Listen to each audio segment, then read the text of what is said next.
Are Berkeley goggles real? What is your most embarrassing story at college so far? Is Greek life big here? Why did I pick Berkeley? You can literally see the reflection in my glasses, but the glasses are too cute, so I'm not gonna take them off. I'm sorry. Hi guys, it's Sahira. Welcome back to my YouTube channel.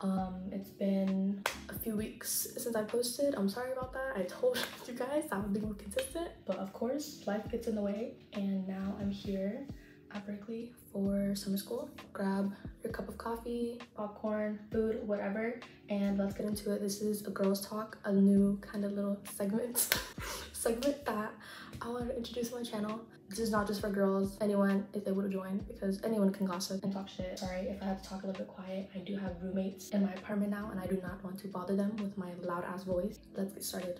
I got a jasmine green milk tea with 80% sugar, regular ice. It's really good. I recommend it. It's from TPT. TPT is probably my favorite bowl place at Berkeley. Since I don't have, how do I word this? I don't know how to word this without me sounding like a loser. Since I don't really post on my Instagram or my YouTube channel, so I couldn't really ask like my followers about questions to ask. So these questions were made up from my friends and I.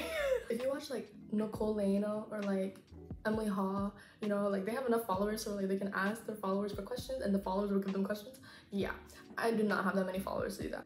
The first question is, are Berkeley goggles real?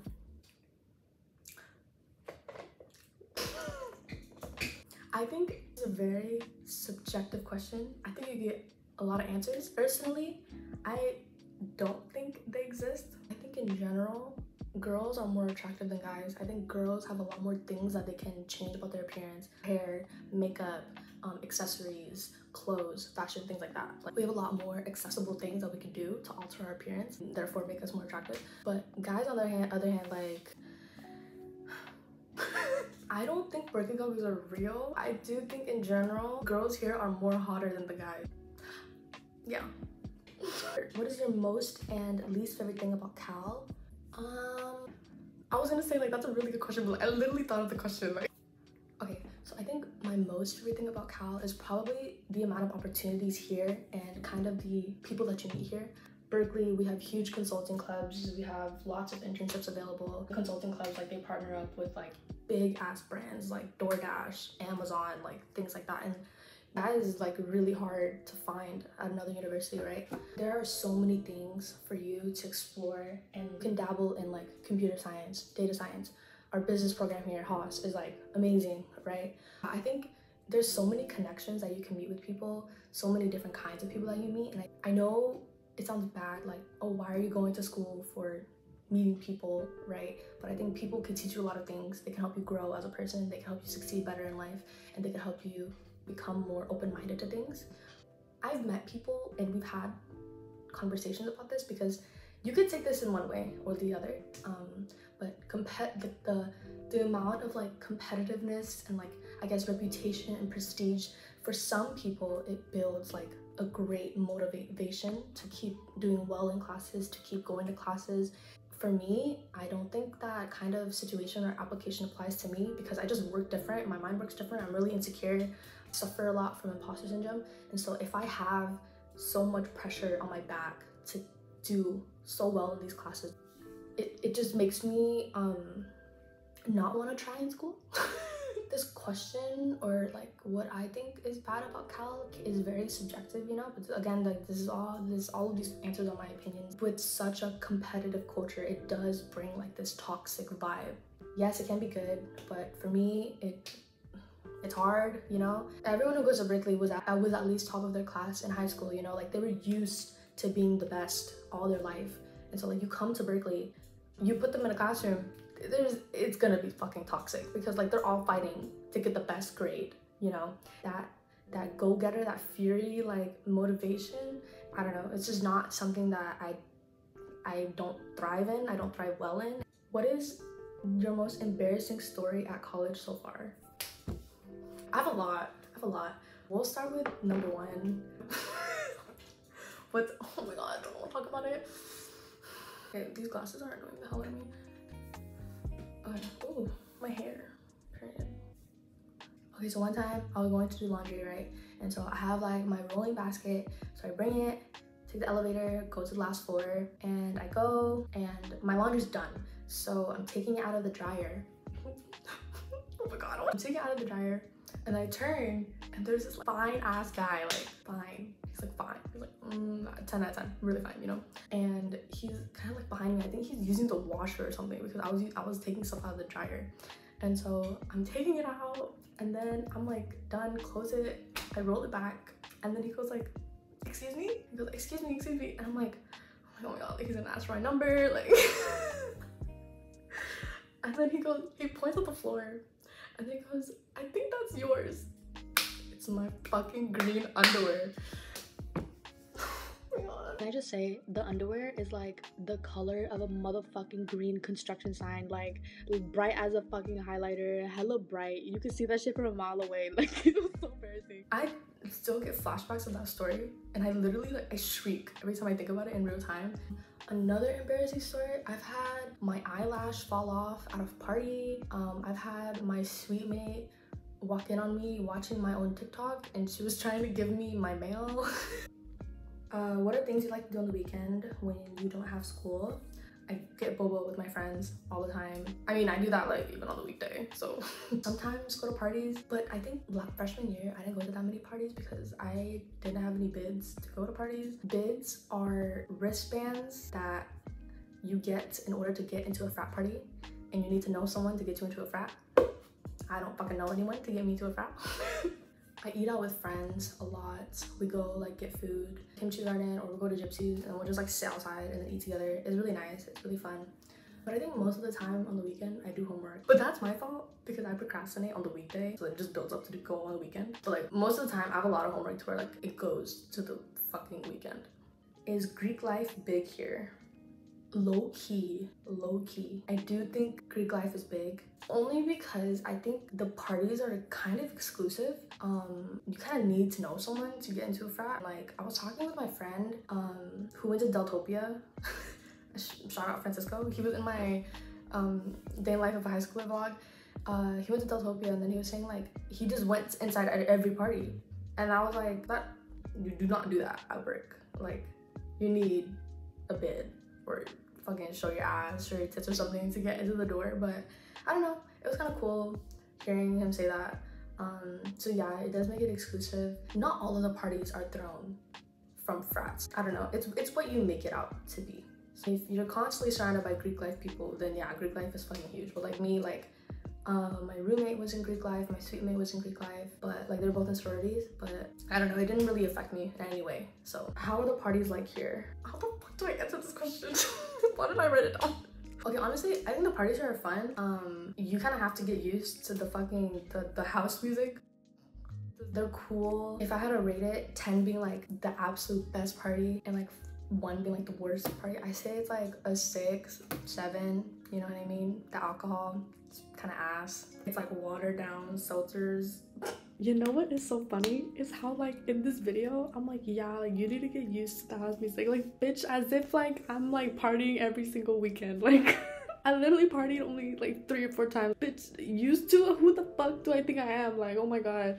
Just to warn y'all, if y'all come to Berkeley, they play a shit ton of white music. Like, it's some white shit. Like, when I was coming here, you know, I need like 2000s hip-hop, R&B, I need all that stuff, but they do not play that. Each experience could be different because like you can't even rely on me. Like, I don't even go to that many parties. So what are your favorite places to eat at Brick? I think my favorite place is probably Racha's Cafe. It's a Thai restaurant. It's pretty good. Or I like Gypsies because I like pasta. Yeah, those are probably my top 2. I recommend them. Why did I pick Berkeley? For Berkeley, I was deciding to go to UCSD or UCR because it's close to home.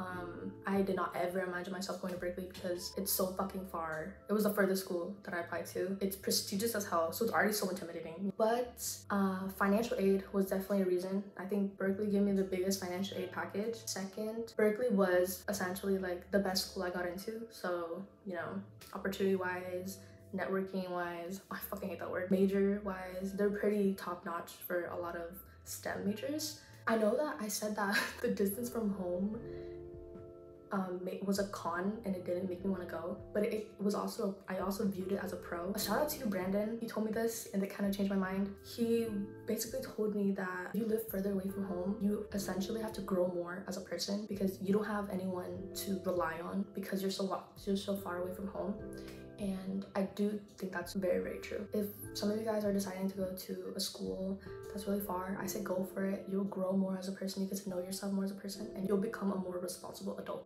Hi, it's Future Zahira. I'm editing this video and I just realized that I forgot to answer a question that someone in the comments left on my How I Got into Berkeley video. Do you have any tips for freshmen? I literally should have put it in the video, but I didn't. Okay, so I'm gonna go through this quickly with like quick and simple explanation. So first one, I already talked about it. Make a lot of friends. They help a lot of they help you take your focus off school because it can be really stressful sometimes, and you don't know if you ever need something. If you need like a plastic spoon, go ask someone in your dorm. Okay, my second one is exercise. It helps relieve a lot of stress from school, and I think physical activity is much needed in college. You're always sitting down, laying down or something, and so it's really good to get your heart like pumping. Don't bring too much clothes. It's honestly a bitch to move out. Be your true authentic self. Honestly, college is so different from high school. High school, there are so many cliques, groups, stereotypes, whatever. Just be yourself. Find people who have the same hobbies as you, have the same interests as you, humor, etc. Because at the end of the day, we're all people. Explore new things. This is your first year, so try clubs. If you want to get into coding, ask your friend about computers or some shit. Try new restaurants or something. Go try it out. Like, don't be afraid. Nothing will hurt you if you try new things. And lastly, it's okay to make mistakes. It's just your first year, so don't be too hard on yourself. The transition is definitely really hard. Everyone is honestly struggling and they're just trying to survive. Damn. It's fine if you don't get the best grade in the class or if you don't get the highest mark on a test. Honestly, at the end of the day, it doesn't really matter, so you're fine. Okay, back to the video. Bye. What was your first year experience like? Wow, that was really deep. I think my transition to Berkeley was definitely very, very hard. And going to a school that is full of fucking cracked ass people that are good at everything, you know, it made my self-esteem very, very low, and it was hard to just find a sense of belonging. What I do think helped definitely was probably finding the right people. Honestly, put yourself out there. I think it's really hard to take in the whole college experience alone. Most of the time, I'm sorry, that mysterious ass persona is not gonna work. Like, you're gonna have to put yourself out there and make friends. And like how I got through class is like through friends, studying with friends, hitting them up, asking them for answers. You can only take on so much alone, so like you really have to make a lot of friends. You'll find the ones that you vibe with the most if you have a large pool to pick from, you know, rather than just making one friend. My way of making friends in math lecture was sitting next to a random person and then I'll just start a conversation, and that's how I did it with every other class. Like, it's simple, just like, hi, like, where are you from, and then just build on that. Oh, you're from SoCal. Oh, you're from the Bay Area. Oh, out of state. Like, just react to everything that they're saying and the conversation will flow well. They're focused too much on themselves to focus on you, so don't worry if they think you're embarrassing or if they think you're doing too much, because bitch, I'd be doing the most all the time, but I can literally give a fuck less. So if I make friends, I'll make the friend. What is your favorite study place on campus? I really like East Asia Library. Dude, like, the lights are so aesthetic and the windows are so pretty. Like you feel like you're in an actual movie. I just hate that it closes at 5. Main Stacks is another one. It's cool. So yeah, I recommend those. How do you manage your time?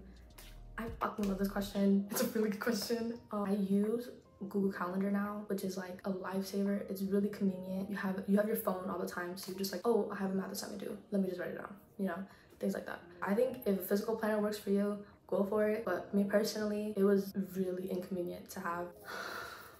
Yeah. What is the best dorm to live in at Berk? Okay, Unit 1, definitely, hands down, probably the best. I didn't live at Unit 1. I lived at Unit 2. Unit 1, because it's like, it's cool, it's basic, and it's like a good amount to school. Unit 2 is the same thing, but just a little bit further, like 2 minutes further. Unit 3 is the trenches, Blackwell. It's okay, but the rooms are low-key kind of small. Clark Kerr, fucking far as hell. That shit's hella far. What else? Foothill, do not put Foothill. Foothill like should be your last option. Okay, this was a really impulsive video. I don't know, I just thought it was a cool idea for me to talk about this, because all the times I'm like vlogging or talking about stats, but like, I don't know, I think this part of college is not really talked about. Okay, thank you so much for watching my YouTube video. Make sure to like, comment, subscribe. Bye, I'll see you next time.